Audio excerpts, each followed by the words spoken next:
From WIS Politics in Madison, you're listening to Capital Chats. Welcome to Capital Chats, brought to you by Spectrum. I'm Audrey Thiebert, and today I'm in the office with my colleague Kate Morton, talking with her about an interview she did with Dem strategist Joe Zepecki and GOP strategist Bill McCoshen. Kate, what did you guys talk about today? Well, Audrey, we went over the big elections on Tuesday. We talked a lot about the presidential race. As you know, Trump won Wisconsin after losing the state in 2020. We also talked about the U.S. Senate race between Tammy Baldwin and Eric Hovde, which Baldwin has won. And we talked about the legislative races. You know, the Assembly Republicans maintained their majority, but Democrats picked up seats. And in the Senate, Democrats also picked up a couple of seats, but Republicans still maintain their majority, although it's no longer a supermajority. Great, let's get into the interview. First off, thank you to Bill and Joe for joining me on the podcast today. I think we're going to get started off just talking about the presidential race. You know, Trump won the state after losing in 2020. I just wanted to note we had really high voter turnout with about 3.4 million people coming out to vote. And Trump took a bigger share of the vote in all but 5 Wisconsin counties, according to some of the preliminary numbers that we have. So I think I want to just start off with you, Bill, and see what are your thoughts on what kind of things contributed to Trump's victory in the state? Effort. He and JD Vance were here multiple times and in the right areas, including Dane County. They did not surrender Dane County like too many Republican statewide candidates have in the past, both at the presidential level and U.S. Senate and even gubernatorial level. They competed where they had to compete, and they had the message that turned out the voters. And at the end of the day, we learned that outsourcing of the ground game actually worked. I mean, Democrats had an exceptional ground game here in Wisconsin. That may not have been the case in all 49 or 50 states, but they certainly did here. Joe and I did not expect the turnout to increase in Wisconsin. It did. We did expect the turnout to decrease nationwide, and it definitely did. So, honestly, kudos to both sides, at least in the state of Wisconsin, because you fired up and turned out your voters. Yeah, and Joe, you can also add on to that, but I'm curious, there was a lot of, in Wisconsin counties, some underperforming by Harris compared to Biden in 2020. What do you think contributed to that? Well, there's two ways to think about all of these numbers. Oh, and an important caveat, which is we're still waiting on some numbers. We still don't know what it all means. Things like exit polls don't get really trued up for a little while. And so I am trying to remain humble this week. Tough for me, as Bill knows. And, we don't know all the things we want to know, but we can certainly do some initial sort of takeaways. And I just want to remind everybody that Kamala Harris got 27,000 more votes than Joe Biden, right? Now, that's the difference between losing by 30,000 and winning by 30,000, but that it is not like droves of voters in Wisconsin abandoned the Democratic Party. I think what we're going to find here is that what my side thought was a pretty well tapped out resource, which were additional new voters, did end up making the difference. I agree. For Trump, right? So people are saying things like, oh, the Liz Cheney strategy and the never Trumps. Like, she grew her vote, whether that came from additional Republicans, more than there were that voted for Biden last time, whether that's some growth in Dane County. That's where it gets a little hinky because Dane County got bigger. Democrats still netted about 188,000 votes. That's up 8,000 from last time. But so all of that is to say, I was skeptical that there was additional untapped vote in the smaller, sort of non-Dane, non-Milwaukee, Racine, Kenosha counties. And there was, to their credit, they found that. And that's how you go from a 30,000 vote loss for Trump 4 years ago to a 30,000 vote win this time around.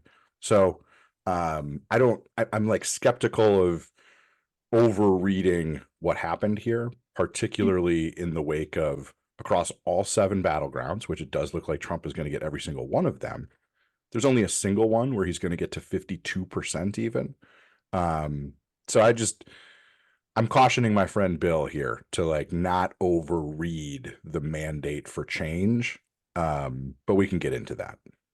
Sure. Yeah, the other thing I would add is the Republicans finally embracing early voting, I think was a factor in Trump's favor.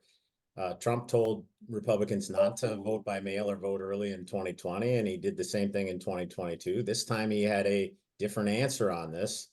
And I'll give credit to State Party Chair Brian Schimming, who led the effort here to bank the vote early. And I think it was highly successful. And so I don't think that can be underestimated. You can't go into election day with a 300,000 or 400,000 vote deficit. You have to compete. When the polls are open, you got to compete. Yeah, I'm curious. I think we were talking a little bit about voter turnout. Some of those final numbers are going to still be coming in. But I'm curious what your thoughts are, both of you, on the turnout in Milwaukee. It seems like it was about flat compared to Harris compared to Biden in 2020. I guess what are your thoughts on that? Because that's an area obviously Democrats have depended on a lot. Well, the trend has been that really since 2012, so for the last decade, every 2 years, the Democratic ticket nets fewer votes out of Milwaukee. I expected that trend to continue and for us to have some more attrition. The fact that it actually hewed pretty close to 2022 and 2020 is maybe a good sign. Like maybe the bleed is over there, as opposed to in the WOW counties, where it's been the Republicans who have been bleeding some support and Democrats who have been gaining. That happened again, not a huge margin. I don't think either Harris or Baldwin ended up at 40%. That sort of magic number in like Waukesha. But there was some additional, stuff there. Other places where we saw or expected maybe more change than we did see. Wauwatosa was bananas again, particularly in the early window. Wauwatosa is like the 14th largest municipality in the state. And during the early window for voting by mail and early in person, they were ranked 4th in the whole state for number of ballots cast. So in some of the bigger communities, I'm not sure Democrats didn't hit all our targets, right? And that's where that power of a ground game comes in. It's where the importance of a campaign comes in. And you make assumptions in campaigns. And I think where we missed was assuming that we needed to punch even higher in those communities because it turned out there was more than we thought left on the rest of the table. Does that make sense? Mm-hmm. Yeah, I would add to that. It won't be long before Dane County replaces Milwaukee County as the #1 vote producer, just based on the growth. But the thing that a lot of Republicans often forget is Milwaukee is still number one for both parties. Dane County is still #1 or #2 for both parties. So Trump only got a 0.5% better in both Dane and Milwaukee, but the raw vote total is around 25,000-ish. That's a big difference.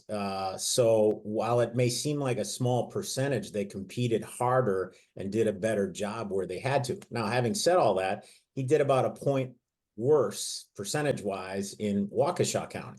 He got more votes than he did last time, but percentage-wise, he did a little bit worse. And Wauwatosa is one of those communities that's clearly sliding in the other direction. Scott Walker won Tosa. He lived in Tosa. He won it in 10, 12, and 14. And now Republicans are losing it. So something clearly happened in Wauwatosa that hasn't helped. And the final thing I would say is I didn't think we could produce even more votes in the rural areas. And Joe Handrick is one of the top guys for political demographics in the state of Wisconsin on either side. He's always fair about this stuff. In 2020, he wasn't sure that Trump could increase his margins in the rural areas from 16. He did.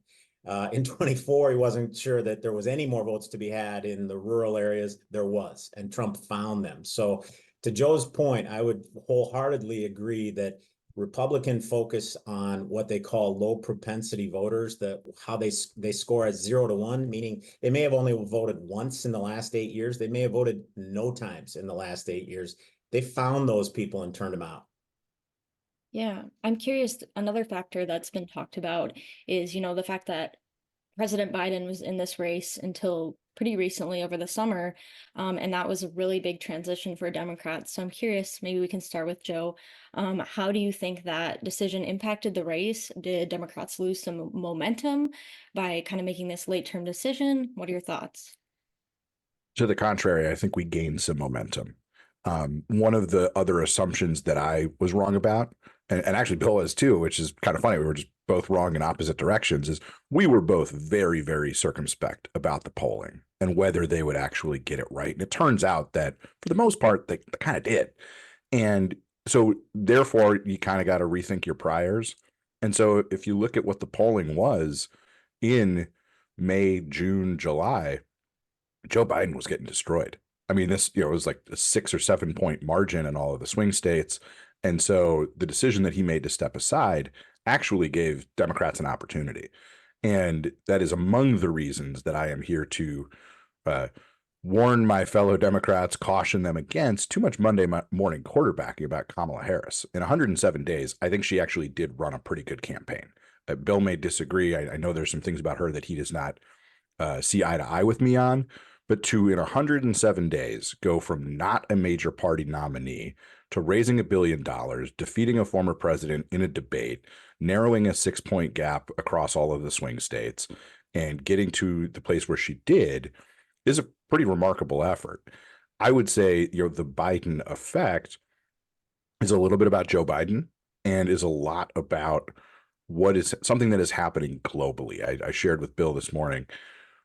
We know that around the world for the last year, incumbent political parties have just gotten run out of office everywhere. That is the global dynamic and the global trend. And even though the US economy is stronger and has come out of the pandemic more robustly than other developed industrialized nations, that's not enough.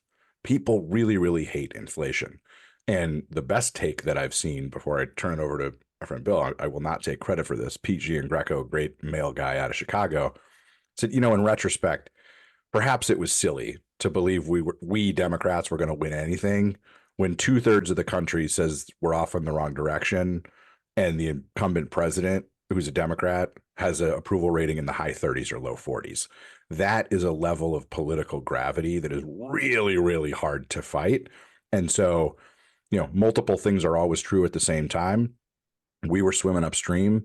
And that's why it's okay for me to sit here with a straight face and say Kamala Harris and her team did a heck of a job in just 107 days. Yeah, we're actually going to agree, but for different reasons on most of what Joe said. My read of the late June, early July polls was that if Joe Biden stayed on the ticket, Republicans would have not only maintained their supermajority in the state Senate, but they would have won the lacrosse seat. I think they would have run the table and won all 5 of those. And even though Robin Vos overperformed on Tuesday night and came back with 54, there's 4 more seats that are within a couple hundred votes that Republicans probably would have won if Joe Biden had been the nominee. The reason I can say that is he had depressed all the energy on the Democratic side, and the money would have been relatively equal. The 2 things Harris did was she brought energy to the ticket and she brought cash, lots and lots of cash, which paid for that ground game, which was very good on the Democratic side. So Wisconsin may be the one state where the switch actually made a pretty significant difference down ticket. All right. Before we transition to talk a little bit about the U.S. Senate race, I was curious, Bill, you used to work with Governor Tommy Thompson. Have you heard anything about him potentially having a role in the new Trump administration? So I talk to him every day. I did a ton of events with him. I would say this. I mean, I think this was Tommy Thompson's best campaign going back to either 94 or 98. He busted his tail for the top of the ticket. He helped Eric Hovde. He did more legislative fundraisers than any other surrogate. And he was tireless in his efforts. And, there are some things that a lot of folks don't know about how the movements with Trump happened and Tommy's role in that. But there's no question that the Trump campaign doesn't end up in Dane County without Tommy Thompson pushing that. And I don't know that Bobby Kennedy ends up in Dane County without Tommy Thompson pushing that. So to answer your question, he's not looking for an ambassadorship. I think if he got asked to help Bobby Kennedy with sort of the reform of healthcare, he's sort of naturally positioned to do that. I think he'd raise his hand and say, count me in. There haven't been any discussions with him yet about that. He's not looking for a paid gig. He's not looking to make money off the administration. Tommy Thompson is the ultimate public servant. And if he gets an opportunity to help sort of remake our healthcare system, I think he's going to take advantage of that. All right. Well, transitioning to the U.S. Senate race, Senator Tammy Baldwin has won in that race. She's going to be the first Wisconsin candidate for U.S. Senate since 1968 to win an election when the nominee for the other party won the presidential race. So that's a little bit of a milestone there. Eric Hovde, at least at the point of this recording, hadn't conceded in that race yet. I want to start off with you, Joe. How do you think this went for Tammy? Obviously, she pulled out a win. What are your thoughts and analysis? Well, we went from talking about one first ballot Hall of Famer Wisconsin politician to another. I think Tommy and Tammy are both, on that Mount Rushmore of Wisconsin political leaders in the last 100 years at least. Because, as you point out, doing something that hasn't been done in a very, very long time is very, very hard.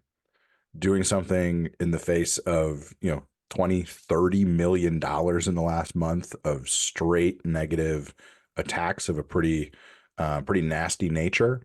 Tammy Baldwin pulls it out. I don't think there's any real rhyme or reason.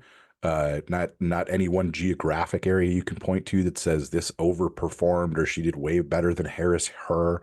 I think what it ultimately comes down to is building a relationship with voters over time. Tammy Baldwin is a really good United States senator. She gets the work done. She's not out there, peacocking on MSNBC every night or trying to, do it for the clout or the clicks on social media. Like, frankly, some, members of Congress on the right and left do. She's somebody who gets results. And I think the story of that is best told through two pieces of legislation. The first being where she started and ended her campaign, the ad about the Make It in America legislation, one version of which was signed into law by Donald Trump, the second version of which was signed into law by Joe Biden. That is the type of delivering for constituents that I think people appreciate. And then the second is her role in the Protection of Marriage Act. A number of years ago, Tammy Baldwin could have played politics. She could have put Republicans in a pinch and forced a vote on legislation that protects same-sex marriage before Election Day. I think it was in 22. Yeah. And that would have not led to a good governance outcome, even if it meant the politics were better.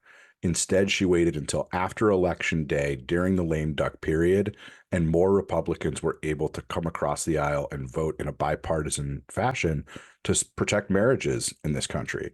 And I just think those two examples are the types of things we talk about when we say this is what people want to see out of their legislators. People who are willing to work with the other side, people who are more interested in getting results than chasing, the clicks. And I think in the end, that's going to prove to be just enough for Senator Baldwin.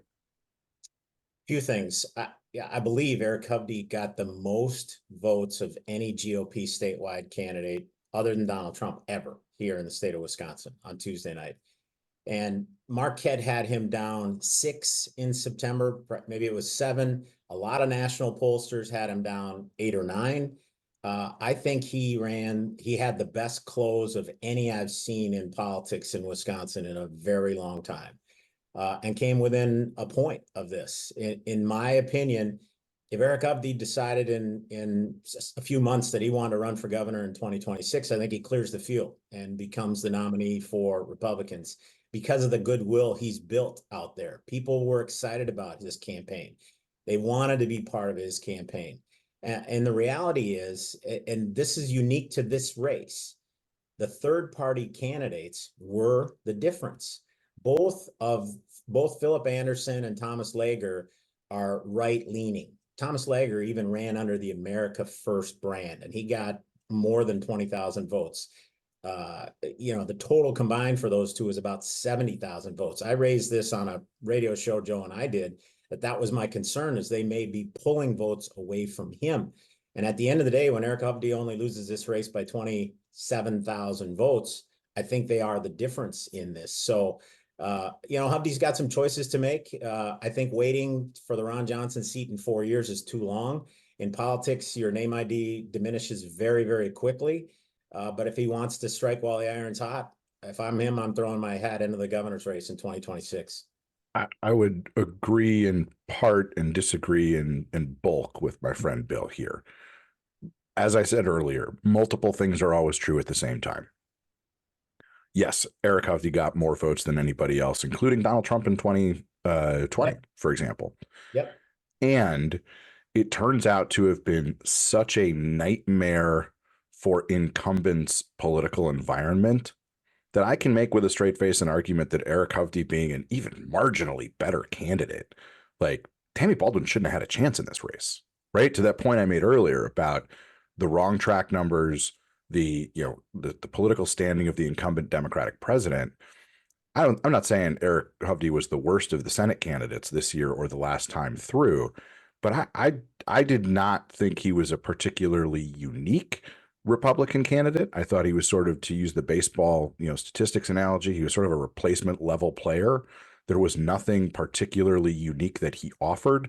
There were no grand pronouncements or perspectives from his lived experience about how he would be a different kind of Republican or what kind of actual policies would differentiate himself from Donald Trump or anyone else. Those were choices he made. Maybe the choice was, we're just going to hew as close to Trump as possible and hold some of that stuff in reserve. But I don't think he ran a particularly good campaign. And to Bill's point about the last month, I think part of the tell there is that last month wasn't tens of millions of dollars about Eric Hovde. It was about Tammy Baldwin. And Bill and I can and will scrap about the topic of those ads, but just like, it is inarguable that a lot of the public pronouncements from Eric Hovde and the message he was carrying himself from stop to stop, town to town, was about the economy and about inflation. The ads weren't. They were about who Tammy Baldwin was sleeping with, raising money from, and trans Americans. And so there was a disconnect there that I'm not sure I'd put too much stock on Eric Hovde. Couple things. One, U.S. Senate incumbents are very hard to beat. None lost in 2022.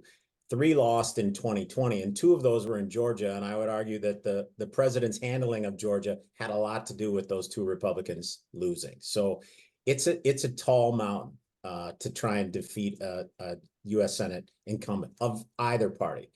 I would argue if there was one mistake of the Hovde campaign, and it gets to Joe's point, I would have done the hard contrast with Baldwin sooner, just like Ron Johnson did to Mandela Barnes. Remember, Ron Johnson, the first poll by Marquette after the primary in 2022, had Johnson down 8.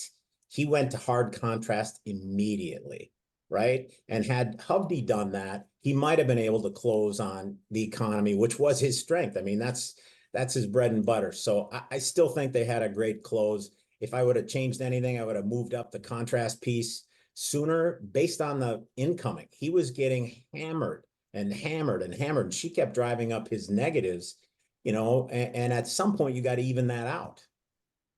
Yeah. Just a quick point that Bill's absolutely right, how hard it is to knock off Senate incumbents. And we've already seen a couple lose this year, and Bob Casey may be going down as well. So you lost Tester, Brown, possibly Casey.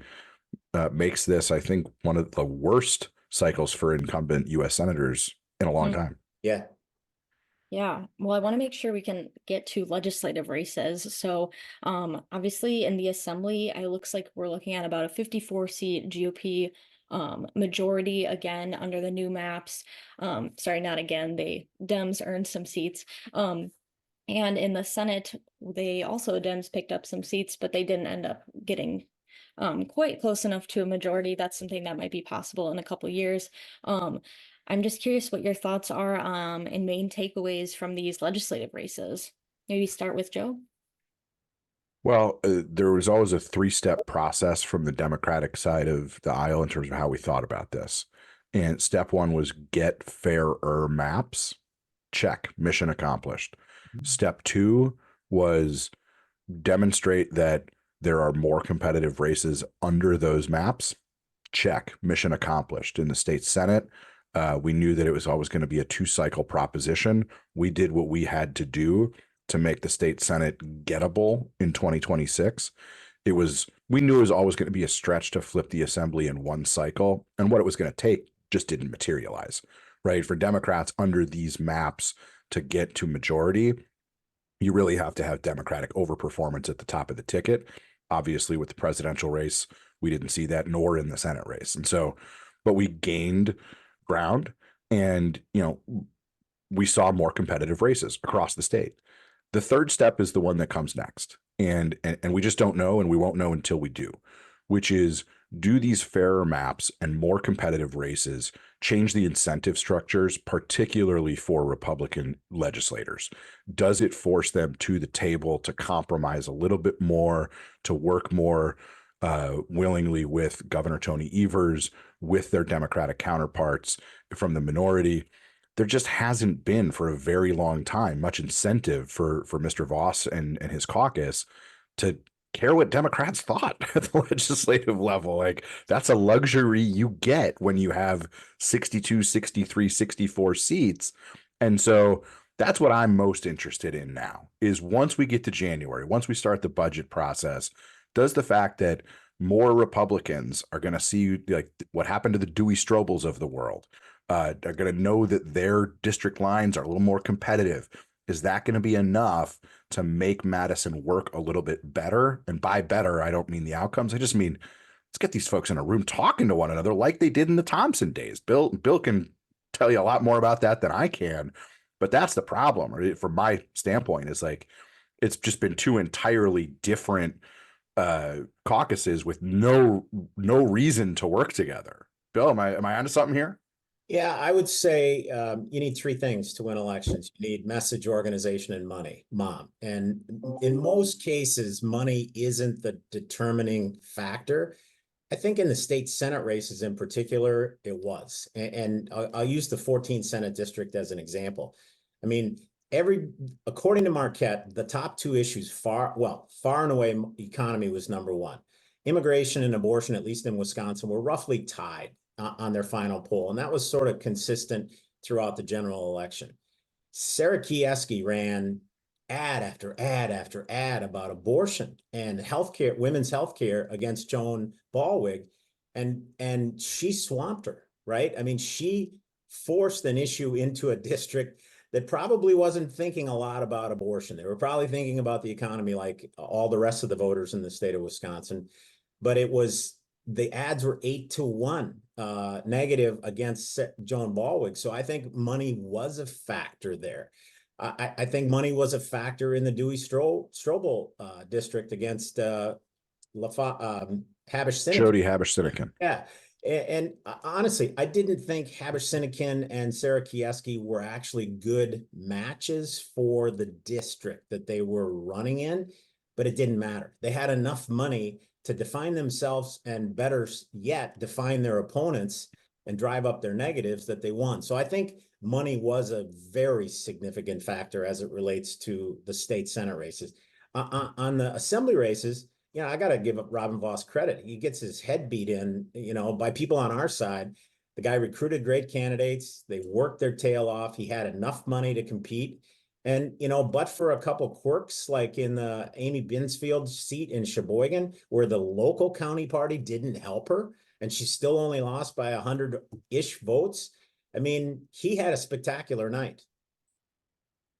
Yeah, I think we're running a little bit low on time, but before we wrap it up, I'm just curious for each of you if there was anything on election night, any like unique races or anything that surprised you, takeaways, things like that.